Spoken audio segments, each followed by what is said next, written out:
Hi, welcome back to Carl and Rick Talk Risk. Rick, how's it going? Awesome. Good to see you. Um, I'm also a sarcastic liar, but what the heck? we'll take it positively anyway. Um, well, Rick, I think I mean you're a professor. Obviously, you get questions about career all the time. I do a little bit of mentoring, and I think a question both of us get a lot is what's the best certification? And before we jump into them, we will get into the details a little bit and talk about the what they can do for you. But first of all, is this the right way to think about a career that I need a certificate so I can do a job? You, you know, um, there's this old Monty Python skit. I realize that I'm old, and a lot of you know people listening to this or watching this might not be familiar with Monty Python, but I love Monty Python. And there's one Monty Python skit that I always bring up. And in it, you have one of the characters walks into an office, and on the office is the old style nameplate, you know? And on the nameplate is all the person's initials from their degrees and their certifications. And it literally goes around the room. Okay, by the way, the degrees behind me are my wife's. Okay. It's true. It's true. I don't know why my wife's certificates are in my office, but they are. But in this Monty Python skit, of course, it's making fun of people who have a massive amount of degrees and certifications. Mm-hmm. And my belief is, yeah, and by the way, in interest of full disclosure, I am a chartered financial analyst, and I for quite a while I was on the board of the local chartered financial analyst society, et cetera, et cetera. And yes, I do have um, uh, two master's degrees and a PhD and an undergraduate degree. So I might be the pot calling the kettle black here. But the point is there's a point in time in which you basically become what I will somewhat politely call a um, a certificate prostitute. You could probably use a cruder word for that. And and certificates do serve a purpose, but you have to think what that purpose is. And in my opinion, a lot of people are relying on the certificate. And a lot of corporations and organizations are relying upon the certificates. In other words, their HR departments, and it doesn't necessarily have to be just HR, it could be whoever the hiring manager is they're doing it as a lazy form of screening. Mm-hmm. Now, here's the thing. Um, I got my CFA because, quote, the very first day I showed up to work, my boss, who, by the way, was not the person who hired me, said, "So you're a PhD. Well, PhDs don't know bleep about the markets. You're signing up for the CFA. By the way, the deadline to sign up is tomorrow." And so I basically said, "Oh, okay." And signed up and had a speed dating course with the first level of the CFA. um, I believe that many of the certification organizations are appealing to the lowest common denominator. Mm-hmm. I believe that in essence they are um, there's almost on the borderline of ethics or morality issues in how they're treating the certificates. By the way, I'll also say that I believe that being a university professor and being associated, and in various ways, that there's many university degrees that are also being marketed and not all that dissimilar to, men's hair care products. Okay, I'll use that just so people get the idea of what I'm thinking of there. Yeah. And so it's what I'm trying to say is it's not just that I'm a university professor, so therefore I'm holier than thou in terms of intellectual integrity. Mm-hmm. Yeah. So that's the starting point. Having said that,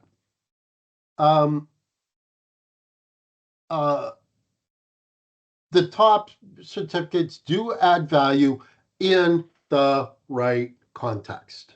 Mm-hmm. But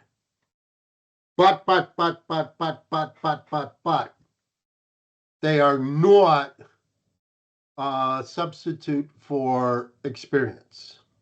Yep. And but they are not a substitute for gaining wisdom versus knowledge. Mm-hmm. Wisdom and knowledge are two very, very, very different things. Yep. They're not a substitute for wisdom. Mm-hmm. No, fair enough. Yeah, and by the way, I realize that right now everyone listening to this with a certificate is immediately signed off and is going to send me nasty emails. But anyhow, yeah, exactly. No, and I think we'll have positive and negative things to say about them. So we'll get into that. You got me thinking. Well, one thing I find interesting about them is although when you pass the CFA, and I think some of the other designations we'll talk about, you do get a letter back saying you were in the top decile. And I think the CFA actually breaks it down by the different sections and says you did the best in this, you did worse in this, whatever, which is interesting. But at the end of the day, your employer doesn't know that information. You got the CFA. There's no distinguishing a bottom decile pass versus a top decile pass, which is, so you did well enough to pass the exam. Who knows how well you actually did? It could also be sort of like the SAT, the GRE, that it's a sign that you put in, in the CFA's case, at least 3 years of your life into this. I'm going to go a little bit farther than that. Like, we could have a whole series of podcasts on some of my fault finding with the CFA, but I'll talk about the CFA in particular. The one thing about the CFA, probably the most valuable thing about the CFA, is not necessarily that it's 3 years. Mm-hmm. It's its pass rates. The CFA pass rates amongst the certificates that I'm familiar with, and there's certainly others, but the pass rates for the CFA is exceedingly low.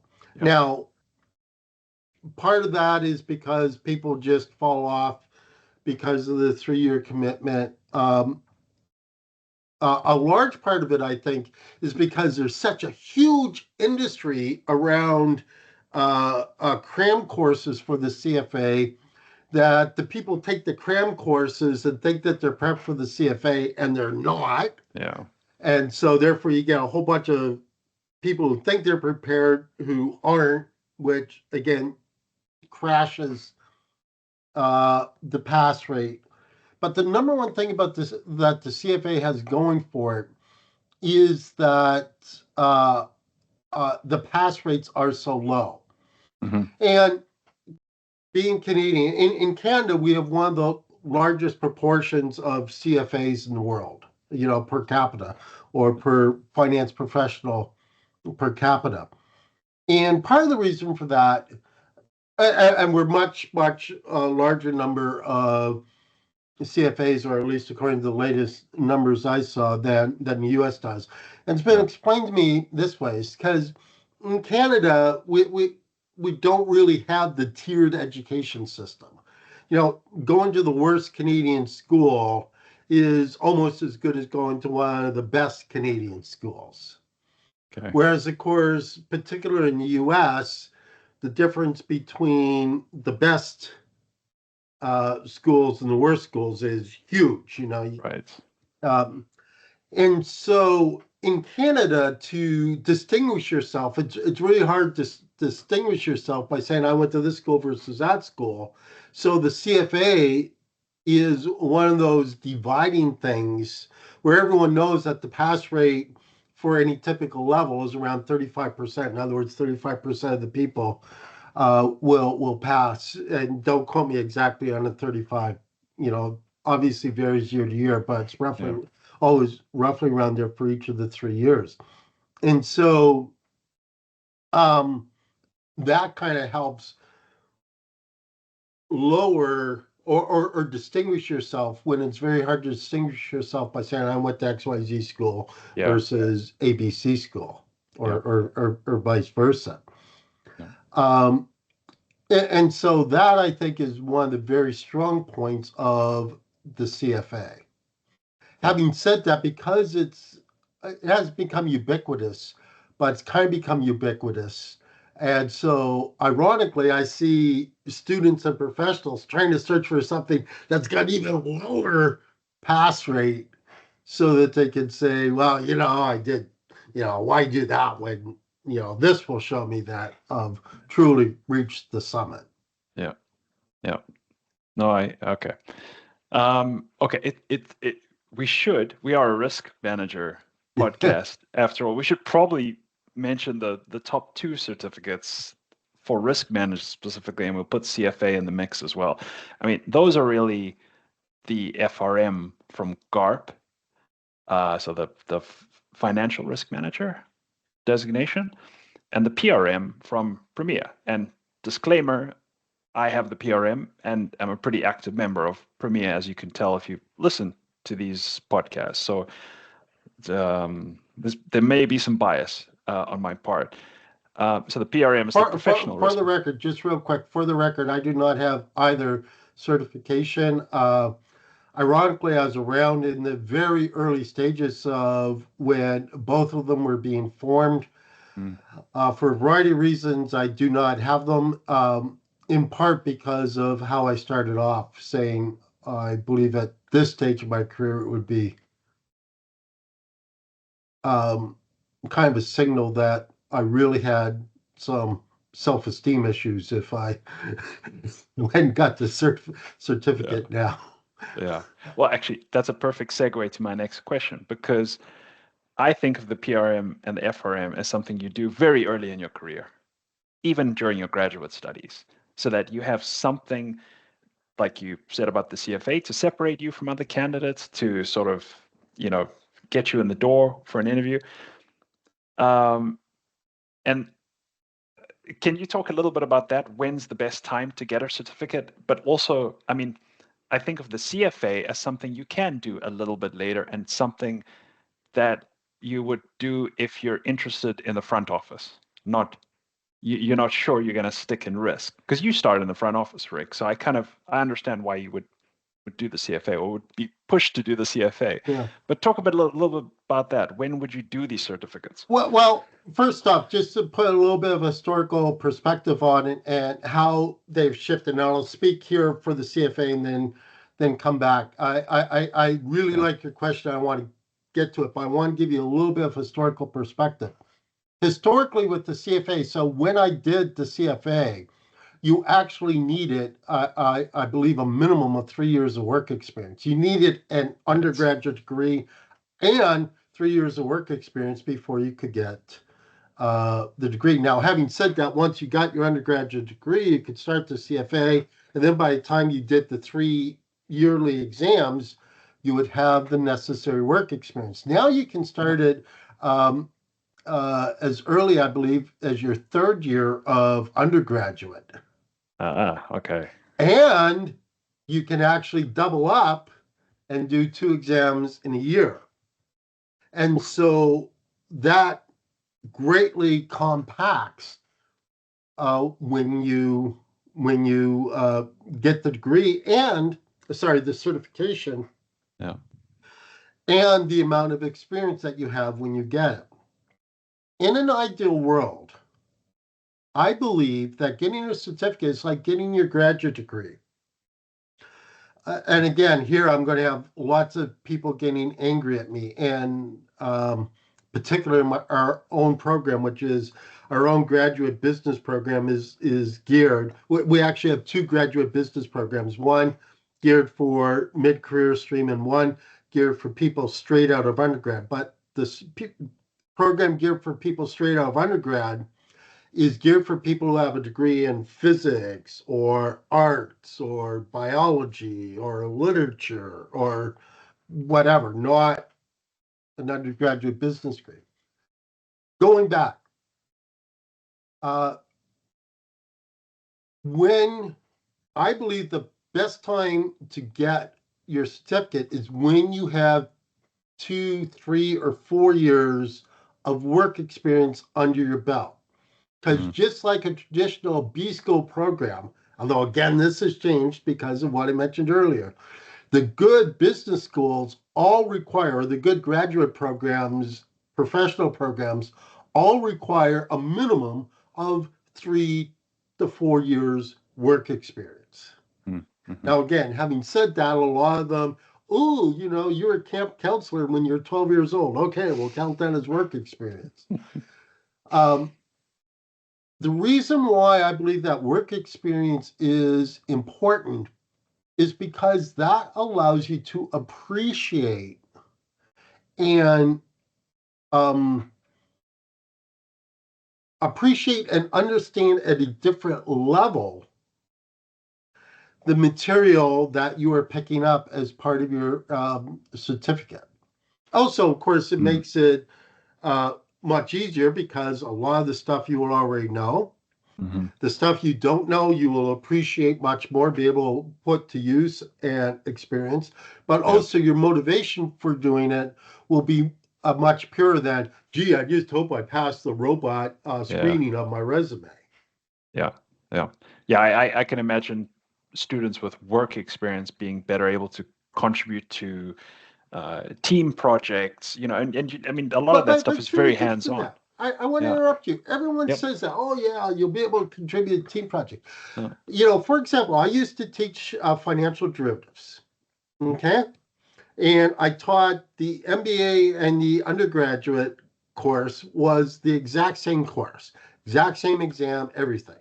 And the students would basically, depending upon the time of day, go to one lecture or the other. Now, here's the thing. In our undergraduate program, the students go on a co-op. And most of the students taking derivatives had already spent 4 or 8 months on a capital markets trading desk, or specifically a derivatives desk.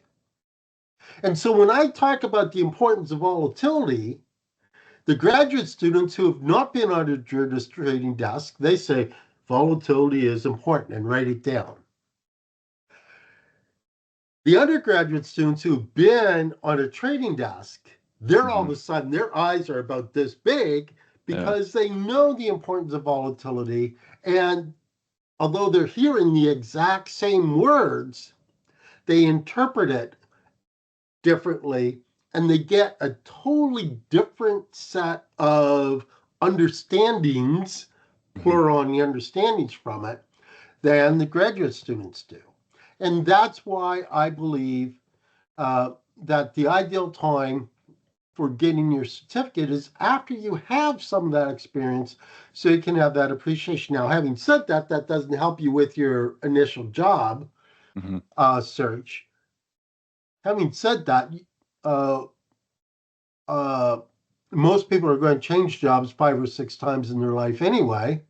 So perhaps we're putting a little bit too much stress on our initial job search. Yeah. No, if you raise a good point, and also, and maybe this is also another reason why you should have a bit of work experience before you do it. You kind of don't know what you want to do when you first start a job. You don't know where your career is going to head. You don't know what kind of opportunities you find in the organization that are going to take you off on another path. I mean, bullshit. Ever since grade 8, I knew I was going to be the one that discovered the stable form of element 114, and it was going to be called Nasonium. Ever since grade 8. And look where I wound up. What do you mean? Everyone's career path is a straight linear shot, no deviations. Yeah, yeah. But I think the messages don't put too much emphasis on it. It can help, but here's something that I really want to talk about. This is what got me excited when you said, "Hey, let's talk about designations today." Let me set it up by saying, I'm not really sure what the cost comparison and the how quantitative the PRM versus the FRM versus the CFA are. I think the CFA certainly is probably the most in-depth compared to the two risk designations. However, something that you might not appreciate when you get these certificates is the network benefits. And I don't know how good FRM is there, but I can say for the PRM and the larger premier organization that has chapters all around the world, the network benefits are fantastic. And I really felt this when moving from Canada, being your neighbor, Rick, to the Netherlands, to a new job. Arrived in the country and knew nobody except my cat who I'd brought on the plane. And the first call I gave was to the local Premier Netherlands chapter regional director and said, "Hey, can we meet?" Of course, he said yes, because we're part of Premier. And he was able to introduce me to some people, and I basically had a network ready-made upon arriving in the country. And I think that's pretty special about a designation, the sort of networking ability, speaking opportunities, because Premier also holds conferences and so on, that have come to me. That's been a very unexpected benefit. I mean, it wasn't the knowledge that the certificate made me study. It was really all the other stuff that comes with it. What's your experience of the non-exam benefits of these? Well, first off, the only reason that you and I met was because of the introduction of a premium member. Yes, okay. Secondly, when I signed up for the CFA, as I told you, I was told to sign up for the CFA, not exactly willingly, and I was kind of grumbling about it to one of my coworkers, and they said, "Well, look at it this way. It's great on every sales call, because if you know that you're calling on a CFA, you can always talk about, that bloody first weekend in July, okay, i.e. when the exam traditionally was." And so you immediately got that connection. Yeah, the networking benefits, if you use them, are key.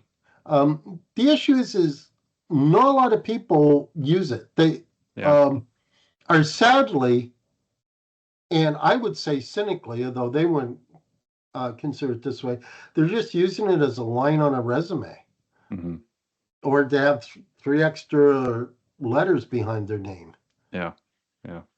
I've seen that a lot, and it's you get done with one and you move on to the next one, and it's like, hang on, yeah, you're not mining the real value of this and then you find yourself as the subject of a Monty Python skit. Yes, exactly.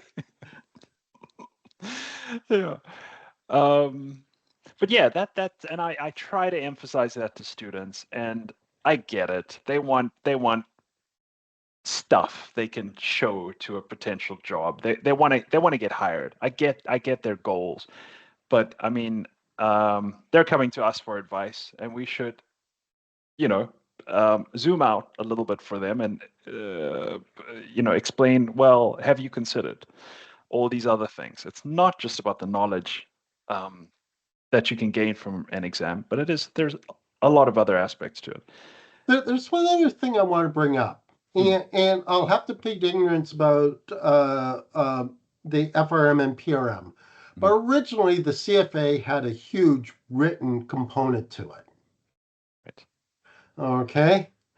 And for a variety of reasons, that's been diminished over the years, and it's kind of gone the way of the dodo bird, to where we're now to strictly, I believe, again, it's been a while since I got my CFA, but I believe that we're strictly now to multiple choice. That's interesting because even when I started, I did start down the CFA path and then I Yeah, stopped. But I know the second and third exams had written content, and that was actually, 10 yeah, years ago. yeah, and Oh. um,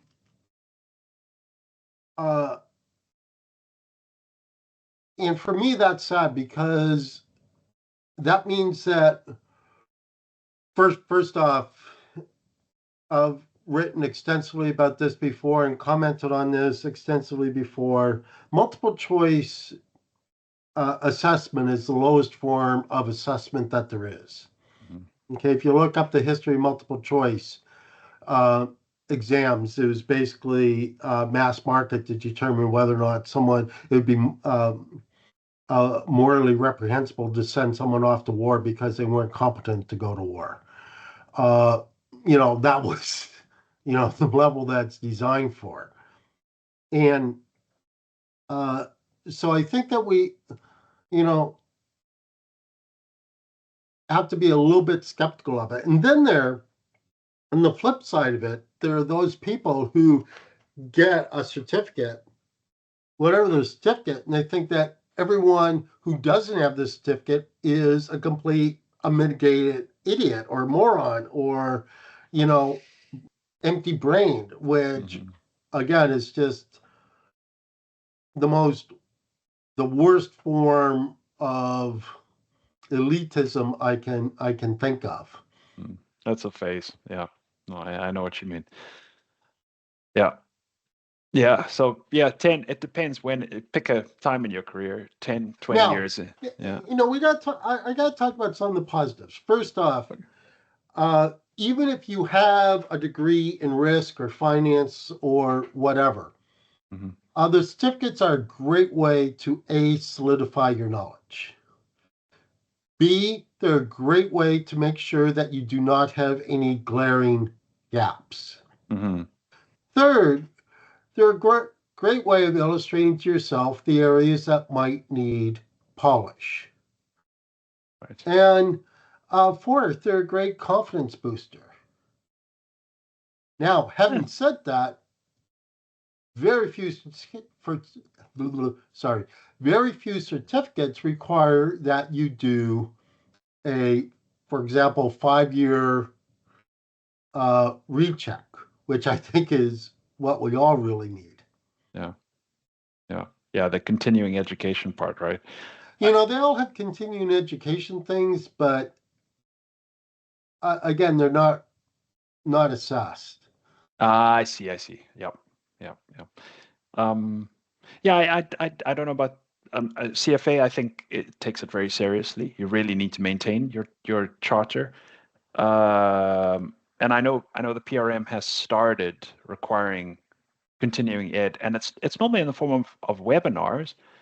Um, and I think that's a really good move because most of the webinars Premier puts out are very, these are practitioners talking about a recent change or current events. So I think that is quite helpful to keep you at the forefront of stuff. Also a good networking tool. But yeah. Rick, one I wanted to add to your list one because I really liked the confidence booster one, by the way. I didn't expect that. But some people want to shift careers from first line to second line. They may come from a science background into risk. I see that a lot. I think that's a great way to do it as well, right?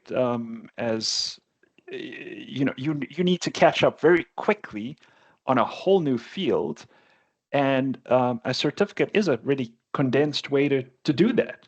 right? So it's a good career change. You know, I'll argue that that's why I went and got my business degree. You know, why I went and got my MBAs, because, you know, I was a physicist and I wanted to shift gears. You know, again, angering every graduate B school student out there. You know, to be quite frank, even though I got a degree from supposedly an extremely good school, I really think that if you'd sat me in the library for a week, I probably could have achieved 99% of the degree. But having said that, it did allow me to pivot, and it did, in a way, in a curated curriculum way, uh, uh, illustrate to me the body of knowledge I needed to pivot, and it signaled to the world that I pivoted. And the certifications can certainly do that.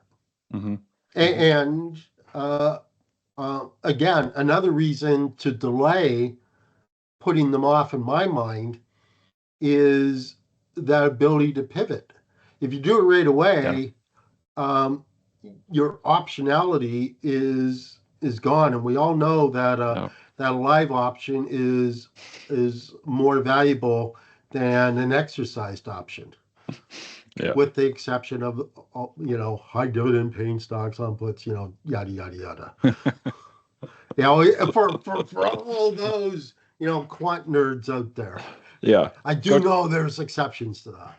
Go take the certificate to find out what Rick is talking about. Okay, Rick, this has been good. Yeah, definitely a subject near to our hearts, and a very common question from students and even early career risk managers. So it's good that we got to touch one thing I just want to add before we sign off: if you do one of the certificates, there is an industry for cram courses out there. I'll speak specifically to the CFA. And by the way, in interest of full disclosure, yes, I used to rate for one of those cram courses. And yes, I used to give cram courses as well.